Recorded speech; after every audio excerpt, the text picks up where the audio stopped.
বেশ অনেক দিন পরে আমরা শপিং মলে কিছু কেনাকাটা করতে গেছিলাম। আর এমনি দোকানে তো কেনাকাটা করি, কিন্তু শপিং মলে আমরা অনেক দিন পরেই কেনাকাটা করতে গেছিলাম। আর এইদিকে রিসান বসে বসে টিভি দেখছে, দেখো বিছানাপত্র একদম ঘন্ট করে রেখেছে। চলো তোমাদের দেখাই আমরা কি কি শপিং করলাম। এইটা আমার বরমশাই কিনেছে, ও নিজেই পছন্দ করে কিনেছে ওর জিনিসপত্র। ব্ল্যাক কালারের একটা প্যান্ট, এর সাথে একটা ও শার্ট কিনেছে, এর সাথে এই শার্টটা কিনেছে। ওর এই স্কাই কালার, ব্লু কালার এইসবই এর পছন্দ। এখন কিন্তু শপিং মলে বেশ কিছু জিনিসের উপর অফার চলছিল।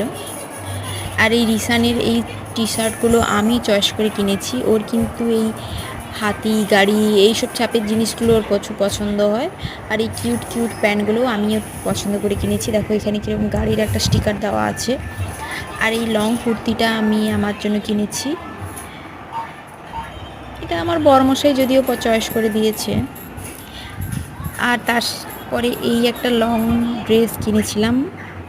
এরকম ড্রেস আগে কিনতাম, বাট এখন অনেক দিন কেনা হয়নি। কেমন লেগেছে তোমাদের অবশ্যই জানিও কমেন্ট করে। আমার তো বেশ ভালো লেগেছে। আর এই জামাগুলোর সাথে এই প্লাজোটা কিনেছি।